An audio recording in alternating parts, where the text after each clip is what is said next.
Les services de l'État œuvrent en Corse en étroite relation avec l'ensemble des acteurs, élus, économiques, sociaux, culturels et éducatifs.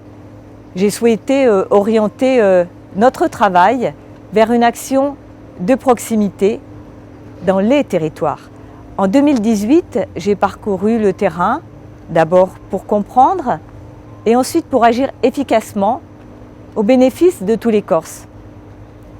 Au travers de ces déplacements, j'ai rencontré de multiples acteurs engagés, autant d'expériences qui nous aident à mettre en œuvre nos compétences. Vous l'aurez compris, je suis plus une femme d'action qu'une femme de discours.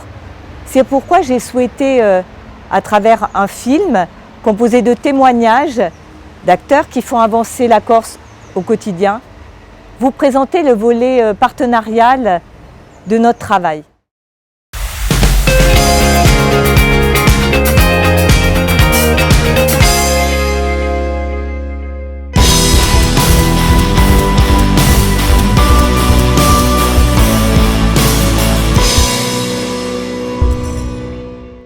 Un conservatoire du littoral est un établissement public de l'État qui a pour mission d'acquérir des espaces naturels sur le littoral pour les protéger définitivement. Nous avons acquis près de 20 000 hectares, ça représente à peu près le quart du littoral de l'île. Et à l'horizon 2050, on a pour objectif d'acquérir en tout 38 000 hectares et d'arriver aux alentours de 40% du littoral. Alors ces espaces naturels, bien entendu, on ne va pas les mettre sous cloche. D'abord, ce sont des sites où nous allons procéder à la restauration des espaces dégradés, où on va accueillir du public. Donc à chaque fois, ça se fait dans le cadre de programmes d'aménagement, de restauration, dans lesquels on essaye de concilier la protection, la biodiversité, du paysage et l'accueil, la valorisation, bien entendu, touristique de ces sites, mais aussi parfois la valorisation agricole. Et puis on essaye de développer des projets pilotes, par exemple sur la problématique du réchauffement climatique, essayer de promouvoir une gestion souple, douce du trait de côte, ne pas toujours s'opposer aux phénomènes naturels. À long terme, est-il possible à chaque décision d'allier ces deux dimensions, le court terme et puis surtout le très long terme?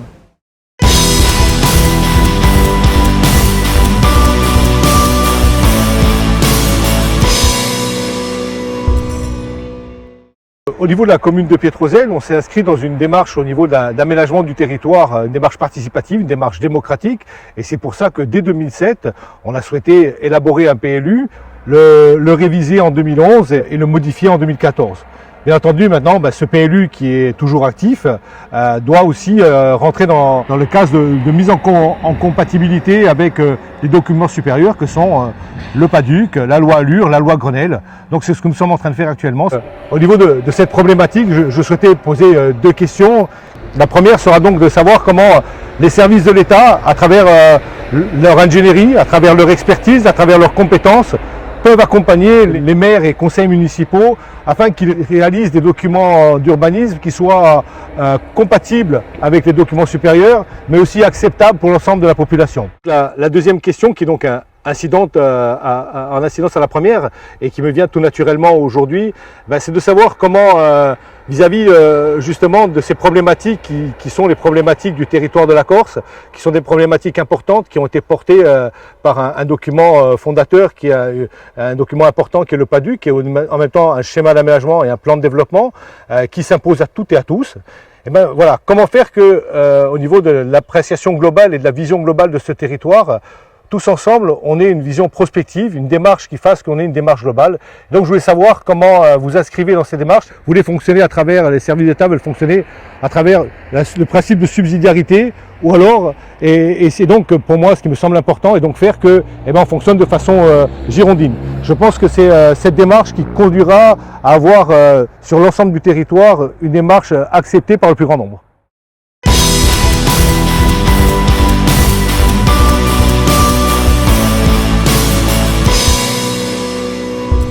Le début de la tempête Adrien, avec évidemment une vision apocalyptique et de gros dégâts dans l'ensemble, des vents extrêmement violents, des personnes en danger sur le port de Cargès sur un bateau, une intervention évidemment des secours qui ont été très efficaces.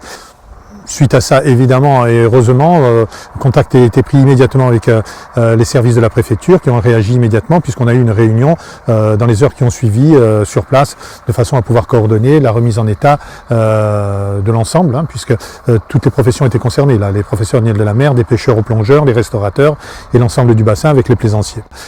S'oppose donc le problème du renforcement de la digue, renforcement des jetées, reconstruction des cabanons pêcheurs de façon à ce que les professionnels puissent reprendre leur activité assez vite, remise en état de la station d'avitaillement. Tout dépendra évidemment des crédits qui nous seront alloués et des possibilités qu'on aura dans le timing de réaliser les projets.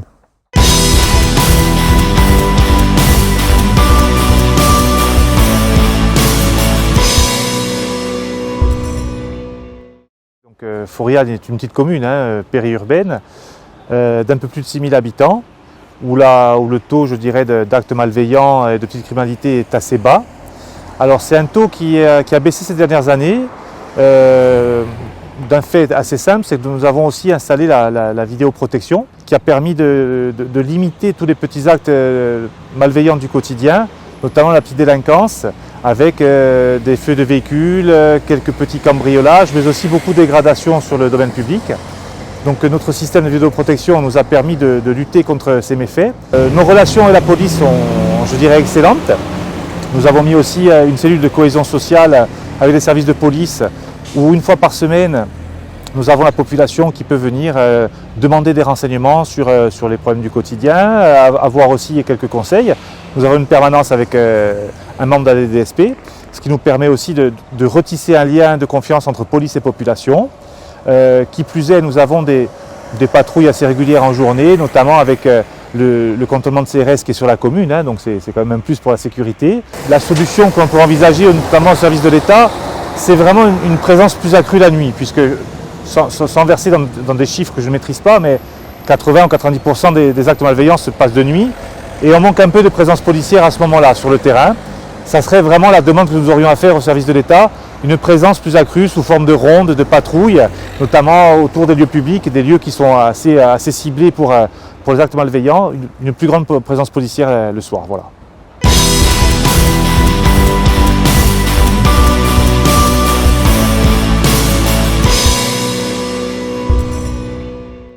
Comme vous le savez, les gendarmes ont une mission avant tout d'ordre public et de protéger la population et les biens au quotidien. En milieu rural, leur mission a une autre dimension parce que ces femmes et ces hommes de terrain sont très proches de la population et des élus. C'est une mission de proximité. En fait, parce que cette mission leur permet d'aborder les problèmes de façon différente. J'assiste depuis très longtemps à des fermetures de brigades de proximité, comme celle de Serres-à-Discopamène, tout d'abord, ensuite celle de Lévis. Et là, face à de telles fermetures, face à de nouvelles réorganisations, face à cette déshumanisation des services publics en milieu rural, pensez-vous que ces brigades de proximité seront maintenues en milieu rural?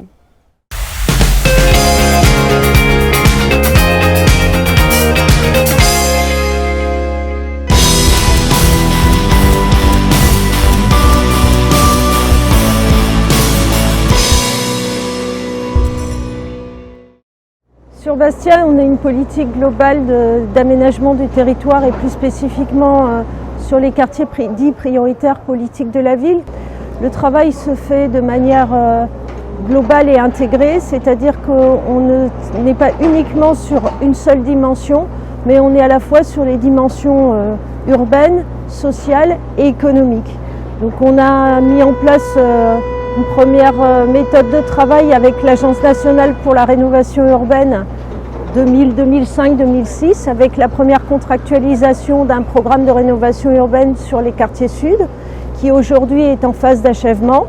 Ensuite, s'en est suivi un travail de fond qui a été couplé aux premières opérations programmées d'amélioration de l'habitat qui ne traitait que le volet habitat privé, copropriété dans le centre ancien Donc là aussi, la méthode testée sur les quartiers sud d'une rénovation urbaine et d'un travail en profondeur sur la cohésion sociale dans les quartiers sud a pu être transposée et adaptée avec de nouveaux outils au centre ancien, dans lequel on a poursuivi la politique de réhabilitation du patrimoine privé, mais où aussi est arrivée une action plus coercitive et plus globale d'intérêt général avec la mise en place d'opérations de résorption de l'habitat insalubre et la contractualisation d'un programme de requalification des quartiers anciens dégradés avec l'ANRU.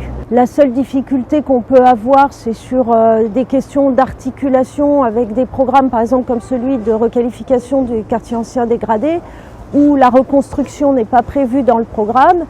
Et peut-être aujourd'hui, puisque je n'en ai pas parlé, mais on est rentré depuis 2018 dans un nouveau processus qui s'appelle le programme Action Cœur de Ville, qui va nous permettre de trouver des solutions de couturage sur ces programmes-là qu'on n'avait pas jusqu'à présent.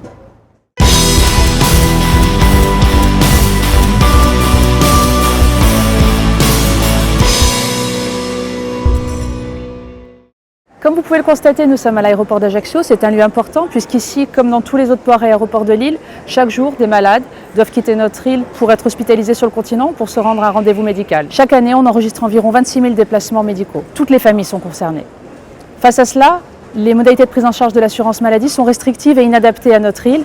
Elles entraînent des difficultés logistiques, matérielles, financières qui pèsent sur les familles. Depuis 10 ans maintenant, l'association INSEM se mobilise au quotidien de toutes ses forces, aux côtés de ces malades et de leurs familles, justement, pour faire face à cette problématique. La première, c'est de supprimer ou d'adapter la demande d'entente préalable pour les pathologies qui ne peuvent pas être traitées sur l'île et pour les retours des évacuations sanitaires. La deuxième nécessiterait la prise en charge du deuxième parent d'un enfant qui souffre d'une affection de longue durée. Et la troisième, enfin, la prise en charge des frais d'hébergement, là aussi pour les maladies les plus graves. Ces propositions ont elles-mêmes été validées par 2 fois à l'unanimité à l'Assemblée de Corse et elles ont également suscité une proposition de loi déposée par les 4 députés insulaires. Nous demandons à l'État de prendre des dispositions adaptées et pérennes, de rétablir l'égalité à laquelle les Corses aspirent légitimement en matière d'accès aux soins.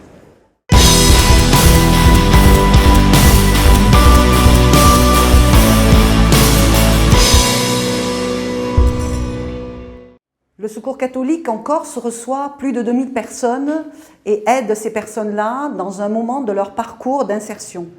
Quand on prend le temps de les écouter, on se rend compte que leurs attentes, ce n'est pas d'être aidés, mais c'est de pouvoir eux-mêmes trouver leurs propres moyens de pouvoir vivre et de vivre dignement. Il nous semble important qu'aujourd'hui, mais déjà avec une réflexion de longue depuis longtemps, nécessaire de pouvoir revoir notre méthode d'accompagnement, c'est mettre en place réellement un accompagnement depuis le début jusqu'à la fin du parcours qui va être effectif parce que dans toutes les étapes de cette insertion, ils vont être accompagnés. On va les aider à lever les obstacles de ce parcours qui est ô combien complexe aujourd'hui, encore plus qu'hier. Si on veut faire ça, ça veut dire que les travailleurs sociaux, les associations, les institutions, les partenaires, les employeurs doivent se mettre ensemble pour accompagner ces parcours d'insertion. Et c'est à cette condition-là qu'on arrivera réellement à aider des personnes à sortir en fait de leur situation de précarité qu'ils aspirent, parce que personne n'a envie d'être en difficulté, personne n'a envie d'être repéré comme personne en situation précaire.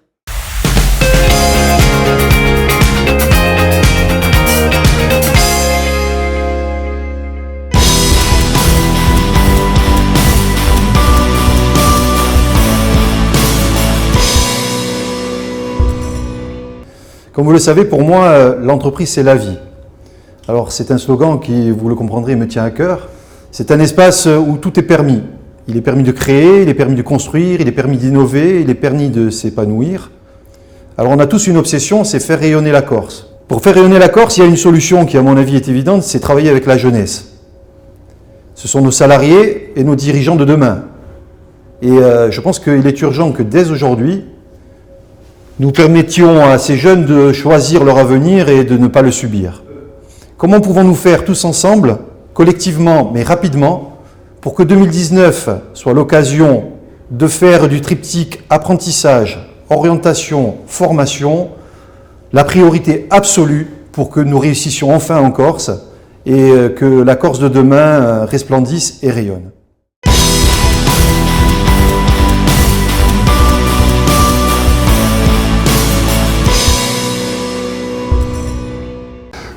Quant Musique, c'est aujourd'hui 20 salariés, des activités qui commencent à générer des profits, des partenariats, dont avec des streamers, des partenariats avec Universal et demain avec des géants de la musique. Quant Musique, c'est la filiale musique de Quant, le moteur de recherche européen, qui lui aussi a une croissance exponentielle. Et aujourd'hui, ça a permis de développer de l'emploi qualifié au niveau local.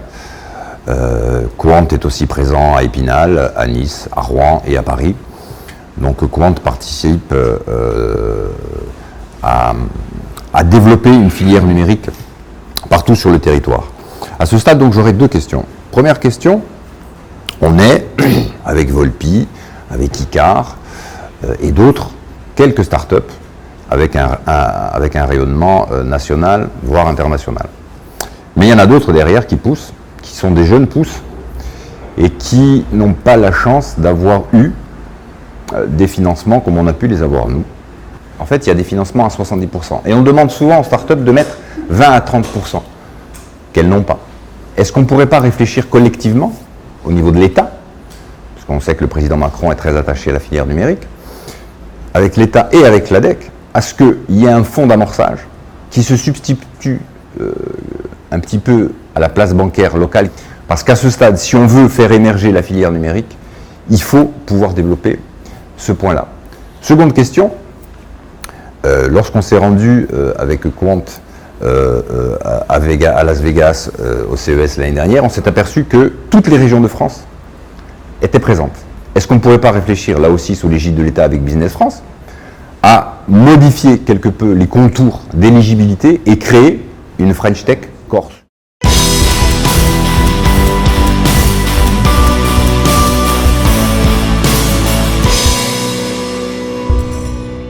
Alors, le CFA de Corse du Sud aujourd'hui rencontre une problématique grave qui s'amplifie depuis 3 ans. Aujourd'hui, les entreprises recherchent des apprentis, recherchent beaucoup d'apprentis puisqu'on a à peu près une centaine d'offres disponibles et on n'a pas de jeunes à mettre en face. Quelle image on donne au métier aujourd'hui? Est-ce que le travail est une valeur? Au-dessus de tout ça, c'est quelle orientation on a au niveau de nos jeunes. Aujourd'hui, les chiffres qui nous sont donnés montrent que l'orientation vers les métiers est en baisse et on est au-dessous des chiffres qui sont des chiffres du national. Donc, quelle image on a de notre société et qu'est-ce qu'on veut faire de la société de demain que sera la Corse? Est-ce que les métiers sont une priorité? Je pense que la puissance publique doit tout mettre en œuvre pour pouvoir promouvoir ces métiers-là. Donc la question que je pose, c'est qu'est-ce qui va être fait dans les années qui viennent, dans les mois qui viennent, dans les semaines qui viennent pour promouvoir ces métiers.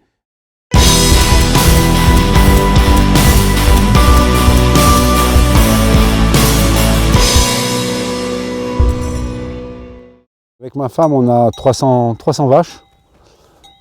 Qu'on exploite sur à peu près 500 hectares. On essaye d'être le plus performant possible sur la performance environnementale, avec de l'agroforesterie, on garde des îlots de biodiversité pour que ça puisse nous permettre d'avoir une vraie régénération du sol. Un peu plus de la moitié de la production est commercialisée sur le continent. On a énormément de demandes à l'export, États-Unis, Asie. Le problème aujourd'hui, c'est qu'on n'a pas la possibilité de commercialiser là-bas parce qu'on n'aurait pas d'agrément par rapport aux structures d'abattage qui existent sur l'île, qui n'ont pas la possibilité d'avoir cet agrément. On est en train d'envisager dans un court terme l'investissement sur un abattoir. C'est un très gros investissement pour nous, risqué quand même, parce que c'est pas évident. Ce sera peut-être le premier abattoir fermier de France, et en bio, entièrement en bio. Il est indispensable que l'État puisse nous aider, en aidant aussi la région à investir surtout. C'est d'investissement. C'est pas de l'assistanat qu'on demande à la surface. On n'a pas besoin de jouer le jeu de la productivité sur des vaches, des bêtes qui vont produire beaucoup de viande.